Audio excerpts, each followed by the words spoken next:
Okay, so I have a bit of an update. Yeah, I guess we could call it an update on the story of Dawn Robinson of En Vogue and her homelessness journey.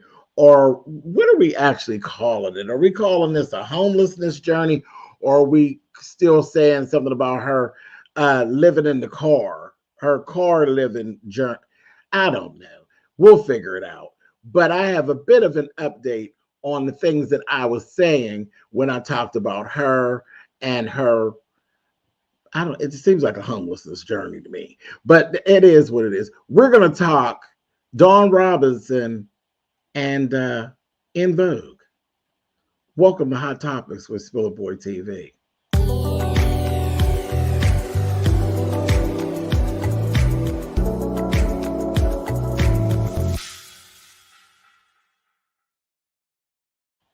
Hey guys, thanks so much for clicking on the video. As I said, we are actually going to speak on a bit of an update that I actually have on Dawn Robinson and this whole living in the car situation. I don't really know what to say about it. I don't really want to be offensive about her situation. I don't think it's a good situation at all to be living in a car. I don't understand, a woman living in a car and trying to carry on business and being in show business, and it just a mess. I thought the whole thing was a mess.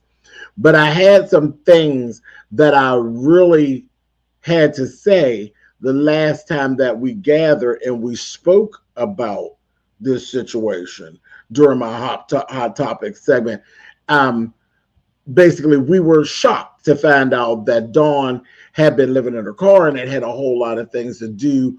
There were things that led up to it, but all in all, living in the car, which brought me into a conversation about who Dawn is, who I've learned that she is through this time. And then a couple things that I actually said about she's been known to be hard to work with. She's been the person that's been, whole groups. She sort of has a thing for me. She kind of comes across like a Black Widow spider. And yeah, that's just kind of how I've always viewed her. But I made those accusations. I said what I had to say. I said if I'm wrong, I'll come back and I'll correct myself, because I will always do that. If I am wrong about something, I will come back to you guys. I will beg your pardon.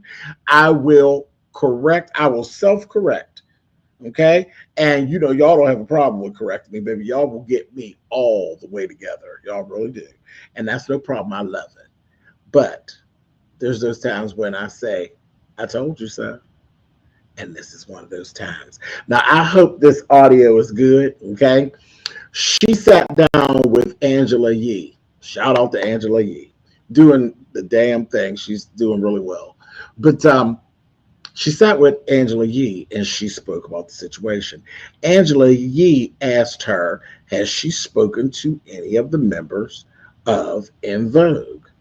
To which Dawn had this to say. And I want y'all to listen and listen very carefully. And I may break in some spots, or I'll probably try. I'm gonna try to keep myself silent and let y'all listen to what was said. But she does me, honey. I may have to break in and have something to say. But this, you're going to hear the voice of Miss Dawn Robinson, formerly of En Vogue. And I was shocked by that. But they probably know I'm tired of going back and forth to the group. Every single time I go back, we have deals on the table that make sense to me and would make sense to anybody else who has a brain in their head. I'm sorry. I got to just be truthful. This is who I am. They pick the wrong deal every single time, and so they know that I'm not going to come back and deal with their shenanigans again. So they're probably like, Dawn's not going to come back. No, I told them the last time. We had the opportunity to do this the right way. Plus, Cindy and Terry have a member in the group that she's very nice to me. Like I said before, I did those 105 interviews in 2020. Very nice to me. Rona has never done anything nefarious or nasty in my direction. I like her. She's a very nice person. I just wanted to celebrate our fans with just the four of us, because Rona wasn't there from the beginning. Okay. And I just felt like it was, especially in what was it, 2020, that was our 20-year anniversary, was it? I think.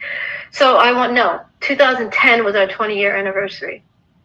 So I wanted to share that with the fans, what we created from day one, in the trenches, in living out of suitcases, on the road, and shaking hands, kissing babies, and hugging fans. I wanted to give that to the fans ourselves, without Rona around.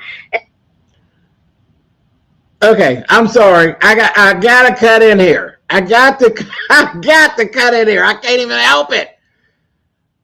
I can't even hold myself. Ma'am, are you okay? Are you okay? What did I tell y'all? Difficult to work. No, they ain't called me because, and that's a good question. But they probably know that I'm tired or so. Would you have called her? Would you, if you seen something going on the internet? Would you have called her? Seriously, would you have called her? She didn't even speak nicely about, oh, anybody got a brain in their head.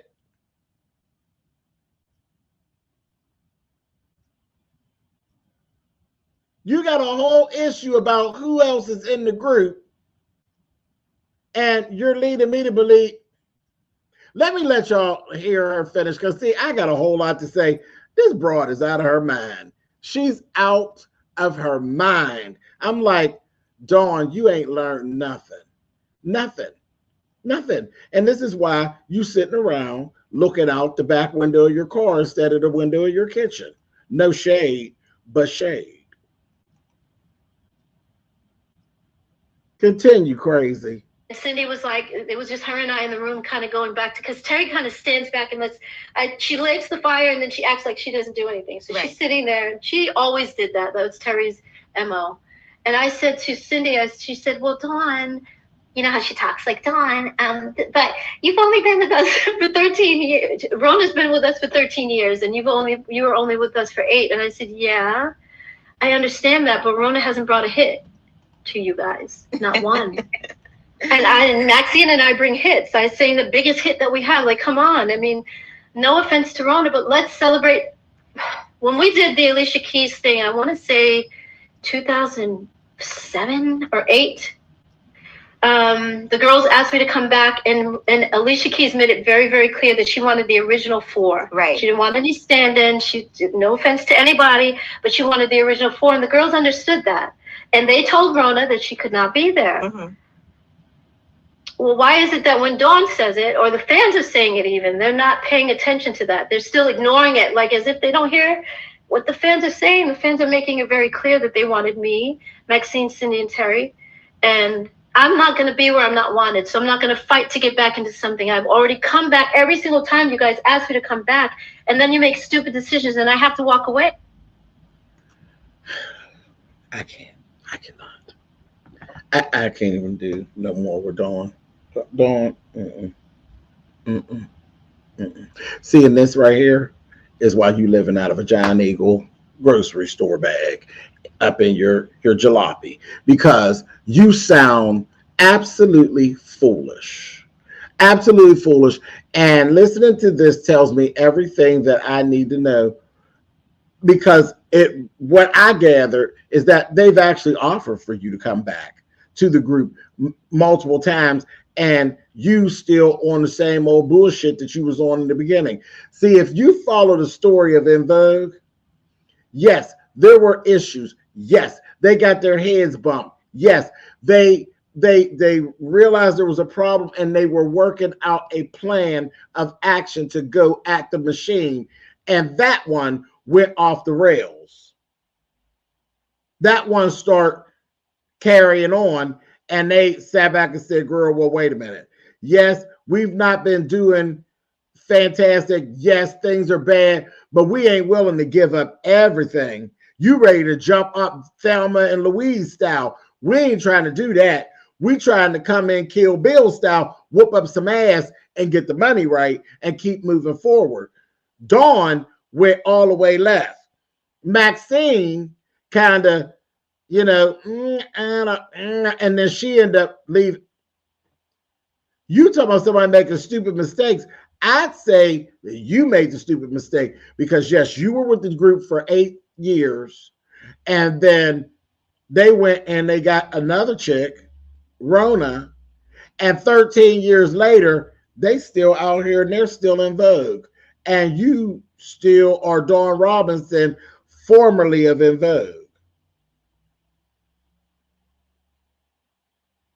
Now you made your decision.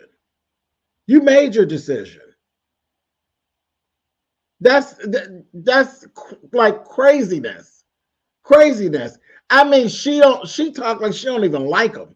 No respect for those women at all. You know, I'll tell Cindy, Terry talks like, yeah.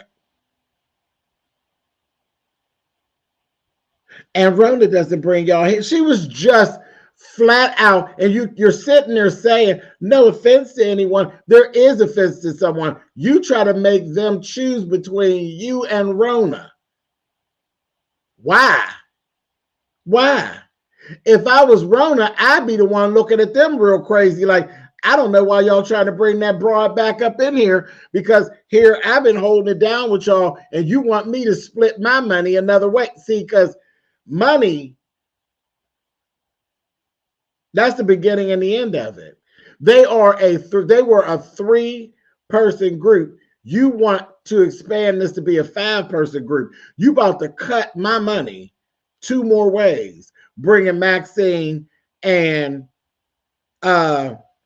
Dawn back, when I came down and got in the trenches with y'all, when it was just 2 of y'all trying to hang on, and 2 of y'all was kind of, the fans wasn't going for the 2 of y'all, so they brought in Rona, and okay, we got EV3. That's cool. We'll work with that. We'll work with that. Because nobody really, listen, y'all didn't really see much of En Vogue when it wasn't nobody left but Terry and Cindy. And the truth of the matter is, Terry and Cindy could carry some of the stuff with a backing track. But with Rona, when you put Rona in, Rona fit in like a nice glove. The En Vogue sound was the En Vogue sound. You listen to them now, they sound the En Vogue sound. They never lost the sound at all. At all. The 3 of them carry like the 4 of them did. Now, bringing Maxine in, I have to be honest. Maxine got to work her way back up into the group, because when we got the 3 girls, they've been working together so long, and Maxine been go, oh, and Maxine's back. You know, we see Maxine come back a few, like maybe a month or 2 ago. Maxine came on back, and Maxine is like working into the group, because when they're harmonizing, baby, I hear you, Maxine. I hear you when I shouldn't be hearing you. When it used to be, you gotta. But again, she's been gone for a while, so we're gonna give her some time, because they all bad. They all bad, and she'll pull it back together. But Dawn is a bad idea. The bad idea, my sis, is you. Like you were the bad idea over there with Raphael Sadiq. There was nothing wrong with Lucy Pearl. Lucy Pearl was everything. I got the CD, baby. I used to bang that CD. I sure did. I wanna dance tonight, dance tonight. It was, Lucy Pearl was everything. He disbanded the whole group not to have to deal with you. You are the issue. You've always been the issue. You a wild card. We saw you. R&B Divas told the whole story. Told us, don't fool with you. So yes, this is one of the times when I say, I hate to be the one that told you I told you so. But remember I told y'all so just a few weeks ago? I told y'all so. She come right on out and hashtag prove me right. Crazy as a damn road lizard. And then that whole thing with the Alicia Keys thing, there's no comparison. You're comparing apples to oranges.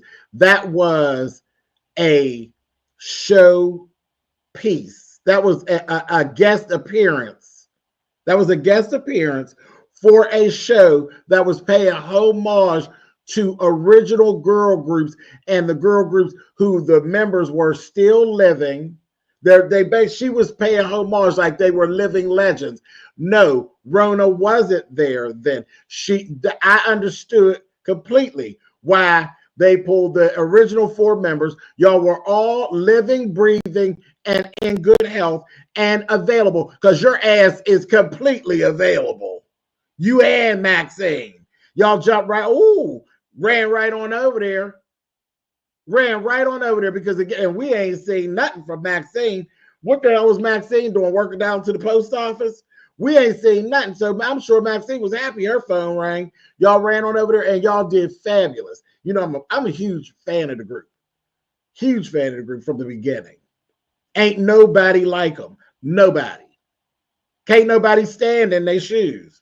But where the issue is you were built as a Supergirl group. Y'all were like the first actual Supergirl group, per se, where every member could sing lead. Y'all were built that way. Y'all prided yourselves on being built that way. That Thomas McElroy or Foster McElroy, they chose y'all. Y'all were literally, y'all weren't supposed to be a group. Y'all were 4 solo singers that they put together. And it was the smartest thing in the world because you left and who even knew? We didn't. I was so nervous. So nervous when I looked up and I was like, wait a minute, hold on. Dawn's leaving because Dawn sang a lot of the leads. She sang a lot of the leads. And I said, I don't know what's getting ready to happen now. The sound of the group going to change. Who knew that Cindy would swing over from the left side and that Cindy could carry all your leads? Oops. And I mean carry them. We didn't even miss you. I didn't even realize it's been 13 years since I heard you do. What's it going to be? It's going to be without you. That's what it's going to be. You damn fool. Cindy jumped right on top of your leads, sweetie. So all that little stuff you had to say over there to Angela Yees, it didn't mean nothing. Rona doesn't bring you hits. Okay. But the problem is that Rona could sing your hits and get paid for it. Here's the question. Are you allowed to sing your hits and get paid for it? You and Maxine tried that, though, didn't y'all? Y'all tried to do your own thing. Didn't work, did it? The real sound of the group was with Terry and Cindy and Rona. Because Rona bad too. And Rona's another one.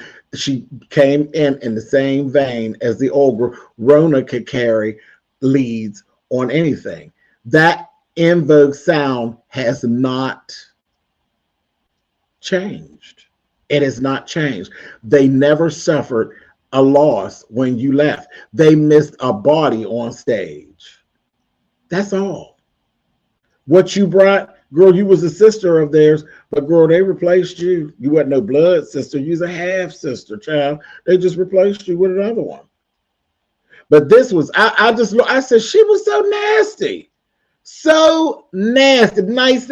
Well, she hasn't done anything to me. You want her fired. You try to make her, well, I'll come back, but you got to get rid of Rona. Why? Why they got to get rid of Rona? What would that even look like?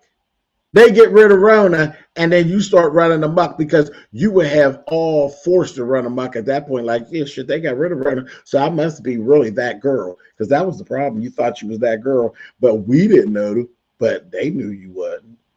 They knew they could make it without you, and they did. And they did. So I didn't even plan to tear this lady up like this. I just, she got me in my feelings.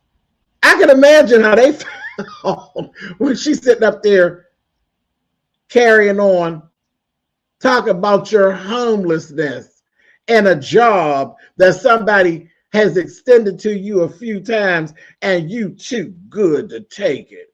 Why? What you busy doing? I said, child, please. Please, a mess.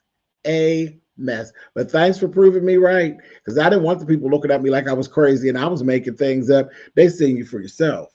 Crazy as a road lizard. Completely narcissistic and completely stuck in your own trauma.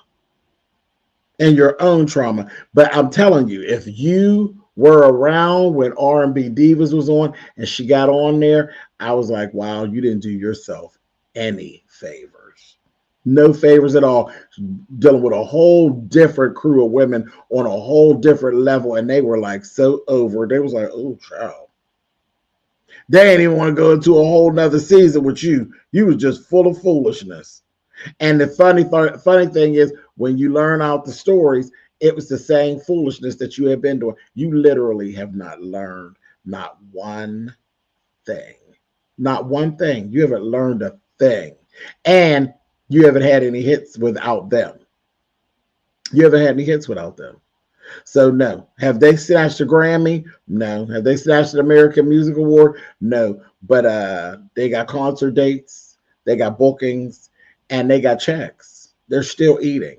And neither one of the members are living in their car nor working at the post office or anything of that nature. They are still celebrities in their own right. People are still purchasing tickets to go and see them, and they are still laying tracks, and people are still streaming. And girl, they're in the music business and you're not. End of story. Y'all have a good night, and I'll see y'all later. Dawn, girl, get a grip, honey. Get a grip. It's just ridiculous. It's ridiculous. I beg you, please